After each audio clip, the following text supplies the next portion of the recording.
that metal interview.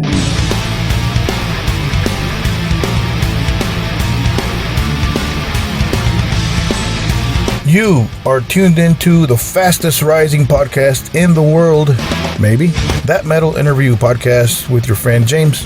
And we have yet another special guest, Mr. Larry Barragan of Santa Oscuridad, Houston-based Spanish rock band, a great badass band with badass music you guys have to check out. So go ahead and stream their music, check it out. Santa is like Santa Claus, Santa. Oscuridad is Oscuridad. And Larry is also a part, and he is a member of HELSTAR. If you guys recall the band HELSTAR from Houston, Texas, the band from the 80s that toured the world really with many other artists, including Anthrax and Megadeth and a lot of bands. And Larry will talk to us about these experiences on the road with HELSTAR back in the heyday of HELSTAR. And here he is presenting us Santa Oscuridad. So let's check out a video from the band Bandera Negra right here on That Metal Interview podcast, Santa Oscuridad. We'll be right back. Enjoy.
Bandera Negra from their EP DOS, D-O-S, Santa Oscuridad. Here is Larry. Let's go directly and speak to Larry of Santa Oscuridad and HELSTAR.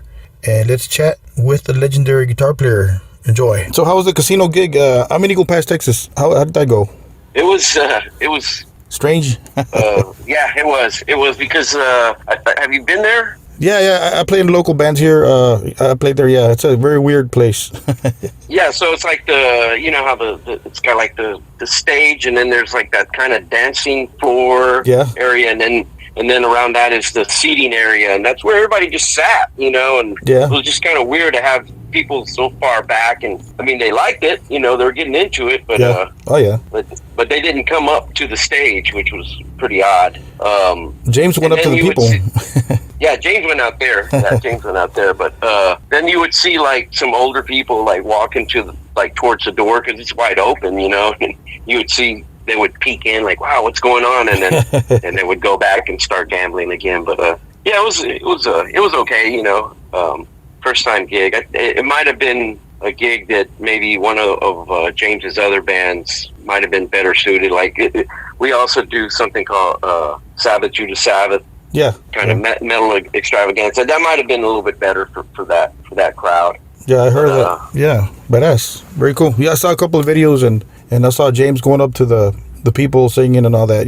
Very cool. Yeah. People getting off to that. They well, you guys are badass to begin with, so badass. Oh, thank you. Thanks, man. So first of all, congrats on your career, man. I mean, you guys are from Texas. First of all, Texas Pride and as far as HELSTAR and Santa Oscuridad, you guys have been all over the globe, Well, yeah. I mean, you do it for 40 years. You're doing something that I don't know if you're doing something right, but you're doing something that there's a longevity to the band, and obviously we have a bunch of fans, and we've been fortunate to play all over the world and put out albums. We're writing a new album right now, and I mean, we're still very busy. I actually think we're probably busier now than probably we've ever been as far as different projects and gigs and all that stuff. I mean, James, he's always working. He's got if he's not doing HELSTAR, he's doing SJS. I think he was supposed to be doing a Seven Witches album as well. I don't know if that's going to still happen. He was going to be doing the vocals here at my studio, and that's the other thing. I have the studio, and I've been recording all the HELSTAR stuff and the Santa Oscuridad and a couple other little projects. I help the Scourge, which is the other two guys in HELSTAR. That's their other project that they do. And so, yeah, it's just, everybody's just busy, trying to do something. Do you strictly record only your bands, HELSTAR, Santa Oscuridad, or do you record other bands?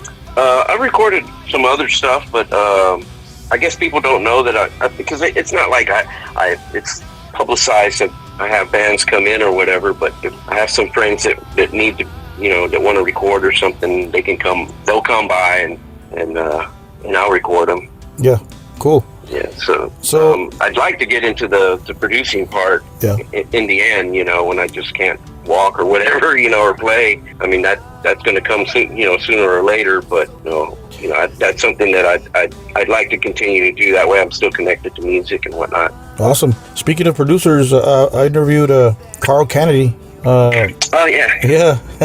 And about the same time I interviewed him, you guys were supposed to play here at the casino, and I mentioned your name, HELSTAR, and he was like, yeah, oh yeah. I'll send him a big hello if you see him, and tell him that Dad says hi. Yeah, that's what we call him. We've called him Dad since the beginning. He produced that first Burning Star album, so we've known him that long. And we've been friends ever since then. But we never worked together again for some reason. We just he did that first album, and then he was probably been too busy, and we were in different parts of the world or whatever. But it'd be nice to maybe do something with him again. Right? Yeah, Carl. So, anyways, back to Santa Oscuridad. You got 2 EPs out there. Great stuff. I heard the stuff. Real good stuff. So, where did you record this at your studio, or where'd you record this stuff? Yeah, I recorded it and produced it here at my studio, Omni Mamo Studios. Yeah, just like you probably read the bio, we got together over some drinks. Rudy, I don't know if you know Rudy Rocha, but he plays in the Tejano band called La Fiebre. Oh yeah, La Fiebre, I heard of him. Yeah. So he and I have been friends for a few years, and even our wives are friends, and we go out every once in a while. That one night we happened to go out and watch Broken Espanol tribute band, and we said, why, none of the songs were very hard rock, and we kind of were joking around like, well, we should do something like that, but like, rock it out. Right. And so yeah, and then the guys that were in that tribute band, they walked off, and they were friends of ours, so we're like, hey man, do you want to play bass for us? And that was Ray Solis, and he was like, you two guys? Yeah man, I'd like to do it. And I think for a little while everybody thought, well, it's a joke, these guys are drunk, and it's nothing's really gonna happen. But no, I came home and I wrote some songs, and I started sending them out. Rudy had some songs that he had in the can as well, that I took them and kind of produced them up and changed some things here and there. And, we just took it from there, just started rolling, and I mean, we enjoy it. The stuff is different from HELSTAR, so that's one thing I really was striving to do, was not make it like like HELSTAR. If I want to do HELSTAR, I'll do HELSTAR. But Santa Oscuridad is more kind of straight ahead metal, hard rock. And Juan Ramirez is our vocalist. He's great, and he kind of has a different voice than your typical metal singers right now, and I think that it's important, and he really identifies the band for what it is. Yeah, very cool voice. Yeah, I heard the stuff, Bandera Negra and all that stuff. Very, very cool stuff. So I mean, I'm a fan of rock en español too, right? I love all that stuff, Enanitos Verdes, Maná. What made you decide to write lyrics in Spanish, and why not another English band? Well, I mean, like I said, we were watching Rock en Español tribute, and that's where the idea started. Yeah. Hey, let's do this in Spanish, and that's the language that we all grew up with. That's the language that my grandparents used to yell at me at. Like and on Saturday mornings they would turn on the mariachi music and rancheras and all that stuff, and Rudy coming from La Fiebre, that's all Tejano, and everything's in Spanish. So that was the other thing, that it wasn't just hey, let's just put a band together. There was, I guess, some cultural pride that went along with it. Like, no, let's do it in our language. So that's kind of our motto too. It's like actually a friend of ours came up with it, but it's metal en tu idioma. So that's what we were wanting to do. It's the second biggest language in the United States. Right. Yeah. We're not represented. We played in San Antonio, and people were like, wow, that was badass. I could understand everything, because everybody speaks Spanish there. And we were like, okay, so, we'd like to, get some gigs with maybe some of the other, metal and Espanol bands that are here in San Antonio. Yeah. And all those guys were like, they're none. And we're like, what do you mean there's none? I mean, this is San Antonio. You can't go anywhere and not speak Spanish, Right. You can't buy, you can't go to a restaurant and not speak Spanish. You got to speak some kind of Spanish, Exactly. And they were like, no, there's none. You guys are the first ones that we've seen do this. And then, there are other bands, we know that, in the world that are doing, metal and hard rock in Espanol, but like for our region, there's really nobody doing it. Really? Gran Andes, they're friends of ours that they're doing it in Spanish, but wow, I hadn't realized that. You would think there would be more. Yeah. You would think there would just be more, because there's just so many people that speak Spanish. So yeah, I hadn't realized that. Wow. Yeah, so we really, once we started doing it and realizing that, hey, there are not a lot of bands that are doing this in our area, then we really embraced it and said, no, well, we got to do this. I mean, we do have one song that's going to be on the next EP that we're recording that's in English. We just thought, it was just one that we just wrote in English, but it wasn't something like, hey, well, we're going to eventually change the genre and start writing all the songs in English. We just wanted to do one in English. Yeah, very cool. So that's one of my questions. You got anything new coming up with the band, Santa Oscuridad? Anything brewing? Yeah, we're working on we've already written all the songs for the next EP, and so we're in the process of recording that. Hopefully we can put it out by the end of this year, I hope. And I think it's got like 6 songs maybe.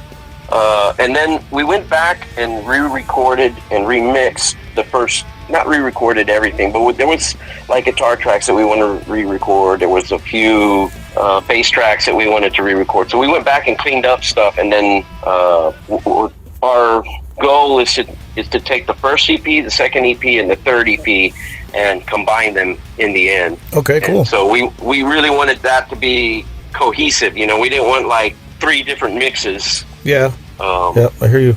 For this, you know, so we that's why we said, hey, let's go ahead and make it all sound the same, and when we get to that point and we put everything out together, then it'll sound like one album. One full. And there can be a few things that are a little bit different. Some harmony guitar that wasn't on the original song is now there, and stuff like that. So, you know, if someone says, well, I already bought the first EP, well, it's going to be different. You know? Oh, yeah.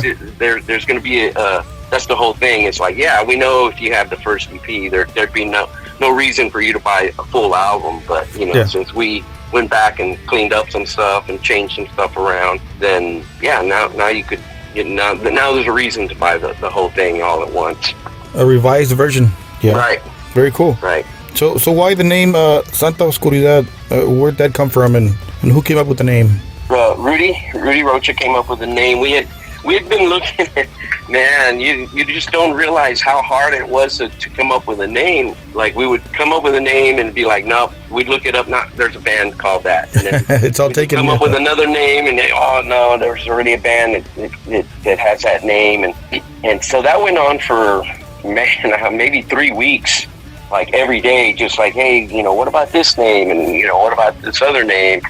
And so out of nowhere, then Rudy came up with like, what do you think of Santa Oscuridad? And I thought, let me look it up. And then nobody had it, you know, nobody had that name. And I said, wow, I like it. It's cool because, you know, that you can do so much with the logo, and it you know, it's kind of, it's one of those things like, it's the duality of life, really. You know, there's light and there's darkness, you know, and there's the holy and there's, you know, the not so holy. So that's why I came up with the logo, and I did the cross with the pitchfork, because I thought, like, well, that's awesome. Indicative of what the name is, you know, Santa Oscuridad. I saw that, badass.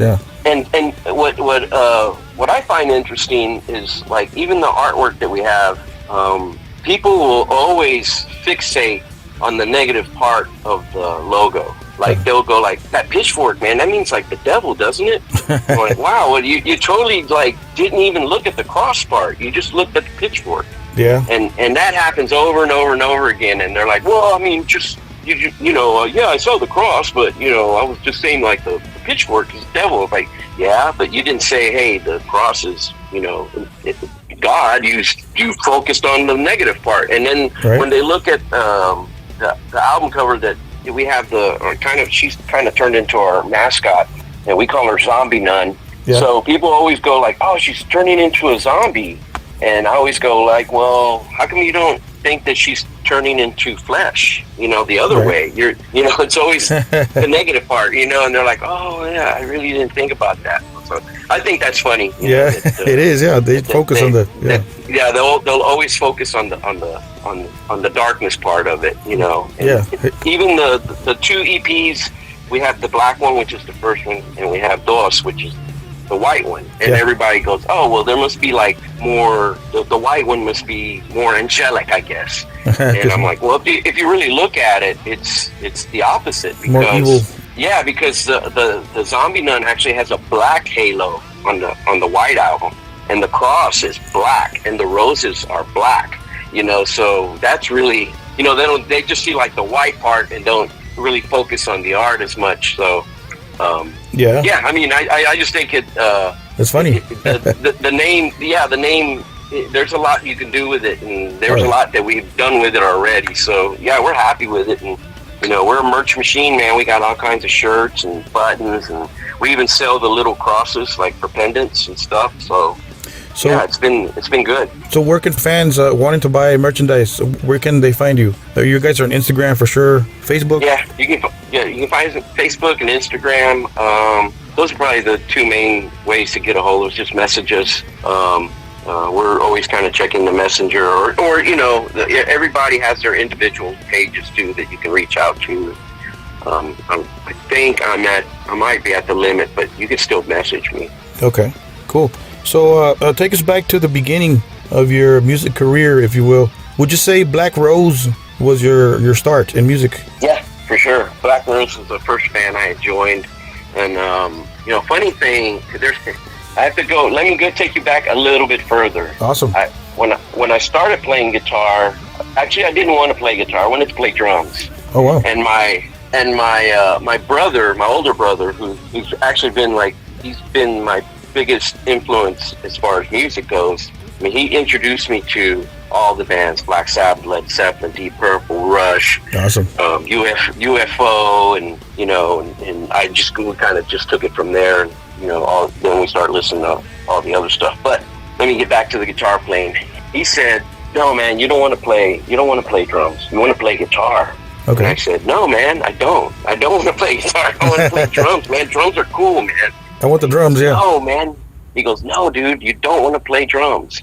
And he was trying to do that Jedi mind trick on me or something.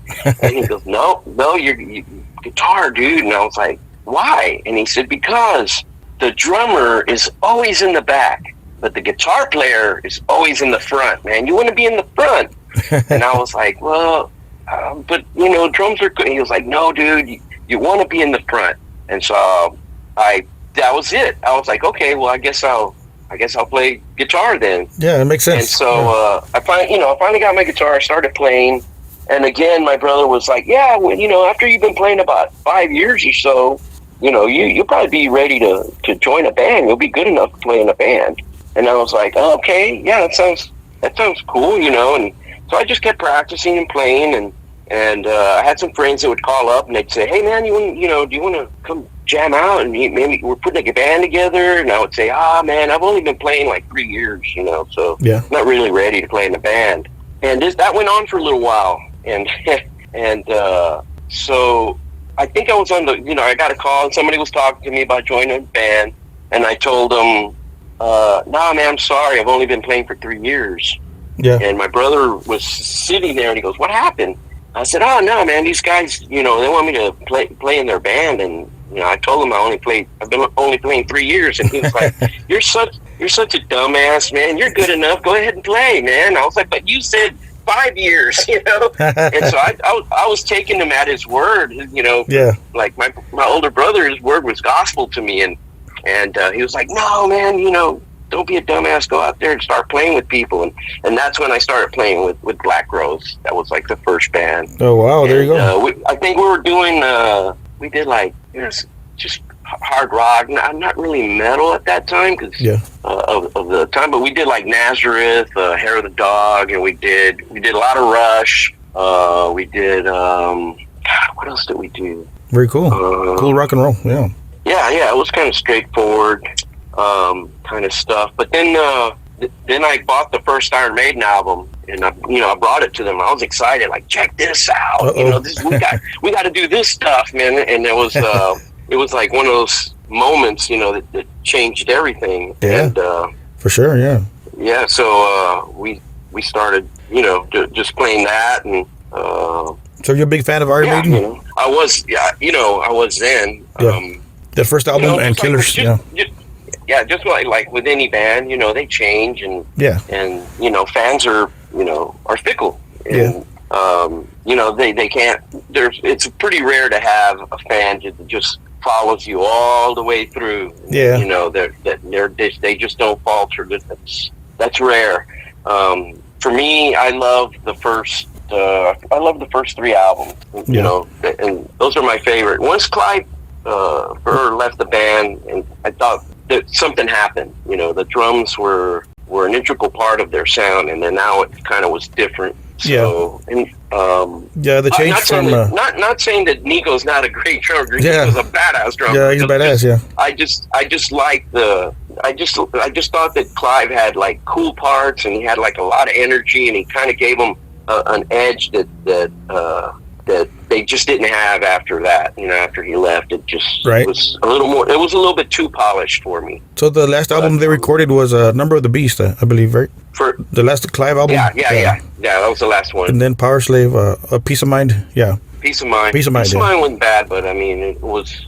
Yeah. I was disappointed by that time. Like, no more Clive. But all due respect to Nico. Yeah, that whole new wave of British heavy metal, man. I mean, we were in the thick of it. We loved all those bands, Angel Witch and Saxon and Budgie and boy, was Budgie wasn't part of that, was it? But we liked all those bands, they were all coming out around that time, and especially Angel Witch. They were like the biggest influence to us. Angel Witch, yeah, they were more than Iron Maiden and Judas Priest. It was Angel Witch, and we got to play with them in a festival a few years ago in Germany. Really? Oh my God! Yeah, I can't remember the name of the festival. With Angel Witch? I think it was Headbangers Open Air. And here's a funny story. So when you play at the festivals, they pick you up in these vans, and then they have runners. They go back and forth. So they pick you up at the hotel, and then they take you to the festival. You warm up, you eat, food, or you have autograph signings or whatever.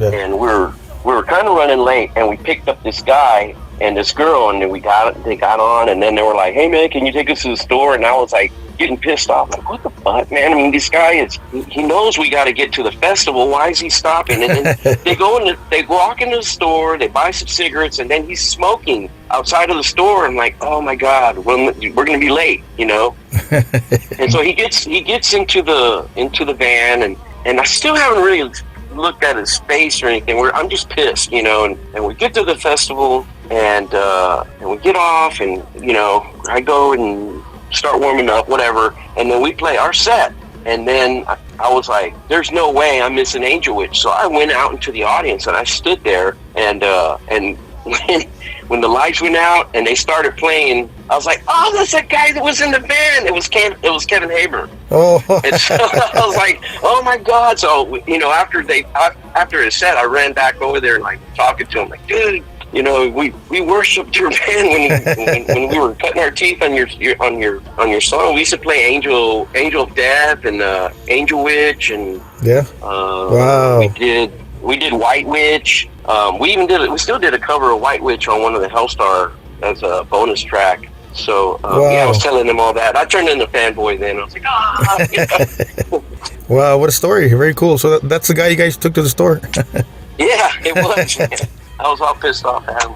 Wow, what a cool story there. Cool. Yeah, So anyways, so at what point does you mentioned Black Rose? At what point does HELSTAR? When is it born?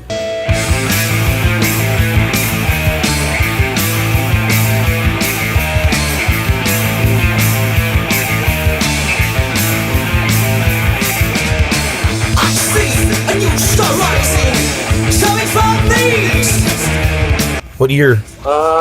81, 82? 82. It was 82. Yeah, so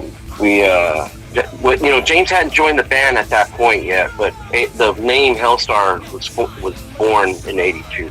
Okay. And so it was Hector Pavon, who was the drummer in Black Rose, and myself, and then we kind of hooked up with these other two guys, a little bit older than us, actually, and they were in a band together. And, we tried to start writing some songs, and we were doing a bunch of covers still, like, Scorpions Can't Get Enough, and we did a lot of stuff off that Animal Magnetism album. And anyway, that kind of fell apart, and then we just like recruited these new guys in, and then like maybe a year later, that James joined as the vocalist, and then that was it. We just kind of started writing our own songs, and we put out a demo, and it won like Demo of the Year in this magazine called Metal Forces, and that's what actually got us signed to Combat Records. Wow, very cool. I mean, James is a great vocalist. He's just awesome. Just incredible, almost not human. Well, I mean, it's great. His voice is strong still, man. He's older now, and it's really, really strong. He'll come when he records in my studio. He'll record right here in the room with me. I just turn off all the monitors, and then we just listen through headphones. And I mean, I can hear him belting it out. It's loud. Like, my wife will be sitting in the far end of the house, and she's like, "No, you can hear it clear. He's loud." So yeah, he's just got a very powerful voice. Yeah. For a guy of such small stature, you know, and Yeah. I mean, he's maybe an inch taller than me, but I mean, yeah. I mean, he's been doing it forever and made so many shows and still been able to. I mean, everybody has their bad nights and whatnot, but I mean, those are few and far between. But he's just a powerhouse, man. Yeah, you guys were here at the Eagle Pass at a club, Cooters. I'm not sure if you were here with James. I wasn't there, of course. The Iron Maidens, that all-girl maiden tribute band, was here at Cooters, and yeah, I wasn't in. That was that's one of his other projects that he took out there. Okay, yeah, some people were in shock, you know, of the way he sings. You know, there was a lot of comments there. People are just in shock here when you go past. Yeah, I mean, you know, for one, you think like, wow, he probably can't hit those high notes anymore. Or, you know, he probably didn't move around that much, man. He's high energy, man. He's kept in shape, and it's awesome. Yeah, we're a good team, and hopefully that, you know, we can keep it going for a few years. Yeah, I mean, we're all going to walk away one day, you know, that, and you know, you guys are still young, you know. Yeah, well, you know, as long as we feel that we can still do it at a high level, then yeah, we'll keep doing it. But at that, you know, if we ever feel like, man, it's just not happening anymore, I can't play those songs, or I can't sing those songs anymore, then maybe, you know, it'll be time to walk away. But hey, man, after 40 some odd years, it's a good career. We had a good run, you know, at that point, you know. But right now we're still enjoying it, and we're still doing it. So yeah. So there are no plans to quit as of yet. That's good news for us fans. Don't quit.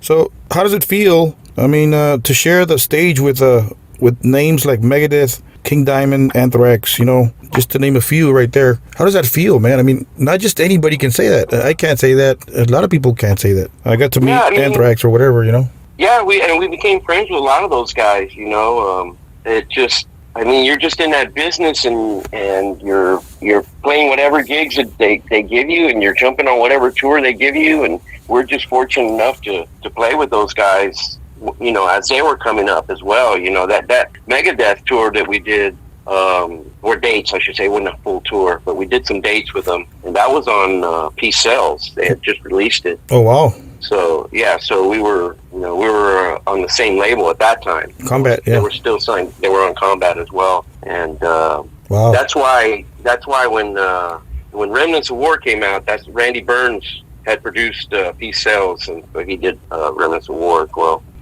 Wow, what an honor right there! Just touring with Megadeth, and you there? Or? Yeah. Oh, okay, I heard the noise. Yeah. So how's the Anthrax camp? How are those guys? Are they pretty cool, or? No, they were awesome, man. They were very, very cool. I mean, we haven't really had any problems with any bands that we've ever played with. I mean, if there were any issues, I think we've learned to just keep everything to ourselves now. Yeah. But during that time, man, you know, Scott was great. He gave us tips on guitar tones and stuff, and so yeah, I mean, they were cool. They were cool enough to like tell us, hey, you know, you might want to run your amp like this, and I have this pedal, maybe think about buying it if you like my tone. And yeah, it was, you know, not everybody does that. Everybody's kind of like, oh no, this is my, you know, secret weapon. Sorry, man, I'm not, you know, going to show you any of that stuff, you know. But very cool. They were cool. We would eat together, and wow. Yeah, you know, just talking, and yeah, even after that, I think we went to New York for something, and Scott took us around the town. You know, like we were walking through New York with Scott. Then we played L'Amour's with TT Quick. Yeah. And they showed up. They were backstage, and they were throwing ice at us while we were on stage. And I was like turning around, like, what the hell is throwing ice at us? And it was all of them. It was Scott and Frankie and Joey. They were all there. Wow. They were really cool guys. Very cool. Cool story. Cool. So give us an update on if it still exists, Eternity Black.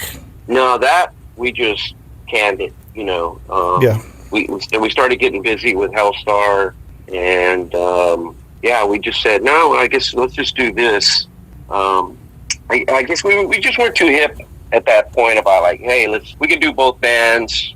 They're very different from each other or whatever. And now we just that's when Rob Trujillo and I were heading up Attorney Black, and we both just came to an agreement, like, man, let's just do the HELSTAR thing and see where that takes us. And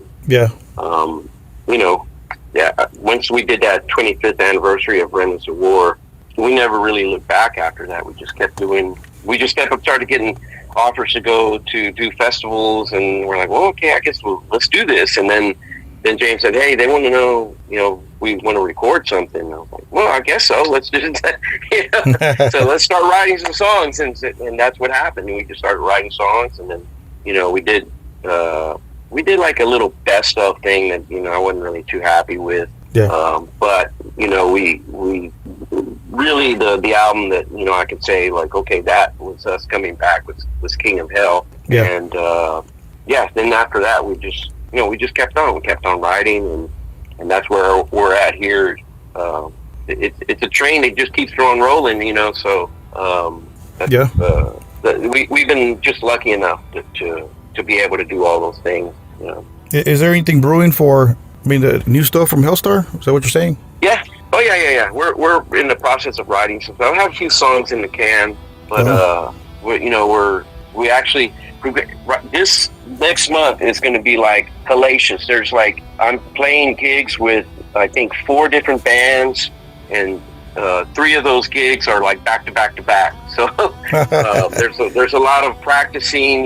James came up with an idea during the COVID time that he wanted to do like this goth new wave cover band, but metal. So he came up with this thing called Metal Wave, and so we do songs from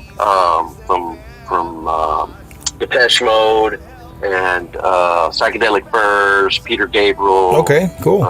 Echo and the Bunnymen, but we do them metal. But we don't. The one key though was that we didn't want the songs to be destroyed.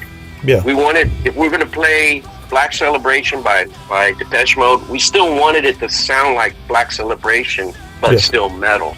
And so all the songs are like that. So if somebody that loves those songs, like from Echo and the Bunnymen, would hear us to play it, they would be like, oh, but that's Echo and the Bunnymen. They would still know it, Yeah. And that was one thing that was really, really important to James, that he didn't want to like, hey, let's thrash these songs out, make them really, really fast, and then and nobody will recognize them. No, he wanted he wanted them to be very recognizable still, and iconic. And actually that band had got a record deal, So I recorded that here as well.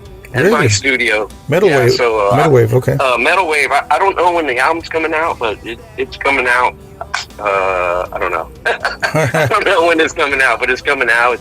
It's mastered and everything, and just waiting in the wings. There's an album cover for it, and so he's got that band that's playing in April, and then I'm playing with HELSTAR at Hell's Heroes.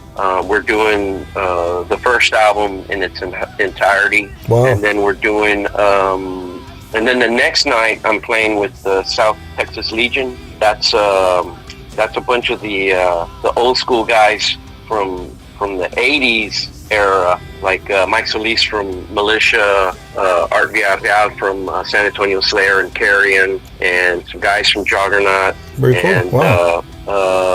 Who else is in it? James sings in it. I'm playing guitar in it.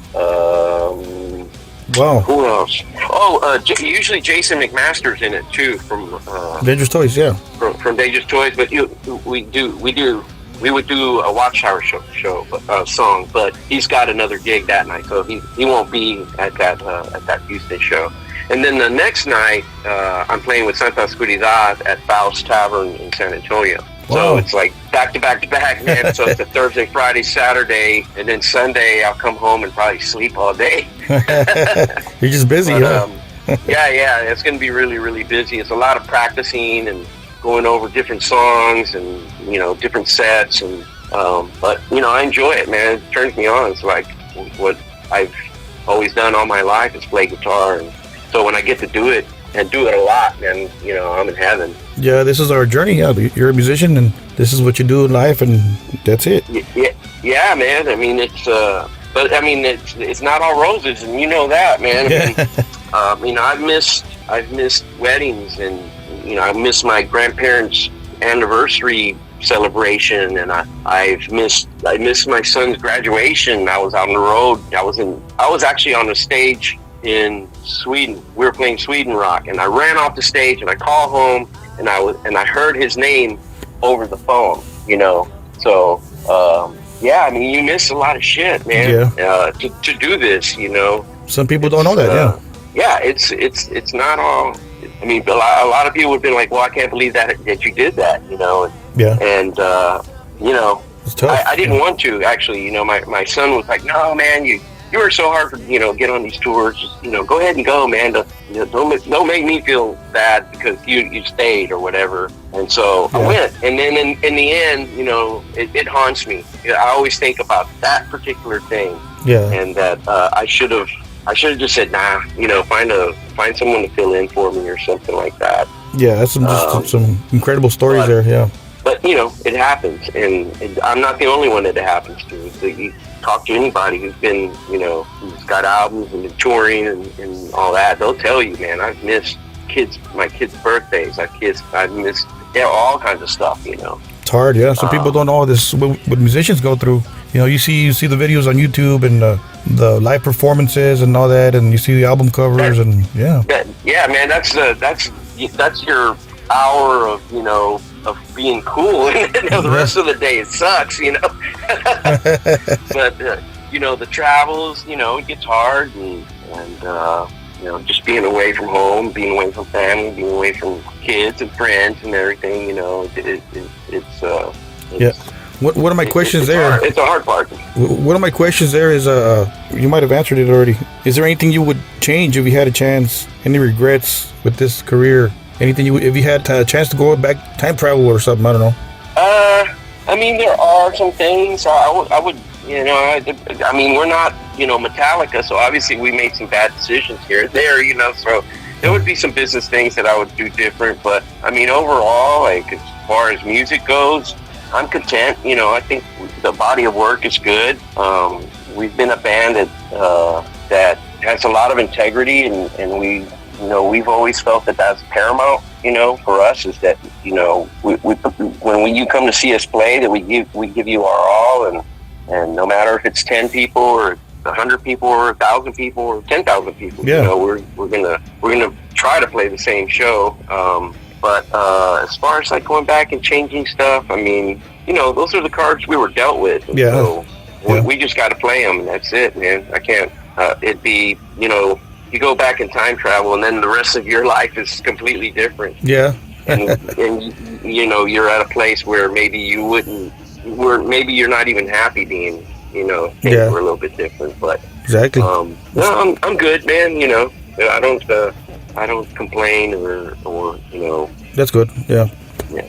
So, where can we find it? You mentioned Metal Wave, and you mentioned the South Texas deal. Where can us fans, metal fans, find these tour dates and all? Well, South Texas Legion is. I don't know if they even have a website. It's just it's just a thing that they put together. These guys, all the bands put it together, and it's really like it's all of us celebrating all of us. We play, like I said, we play a couple of Militia songs, we play a couple of San Antonio Slayer songs, we play a couple of Carrion songs, Juggernaut, a couple of songs from Juggernaut, a couple of songs from, if Jason was there, we would do a couple of songs from Watchtower. But yeah, and a couple of songs from HELSTAR, obviously too. So so it's I don't know where it's going to go.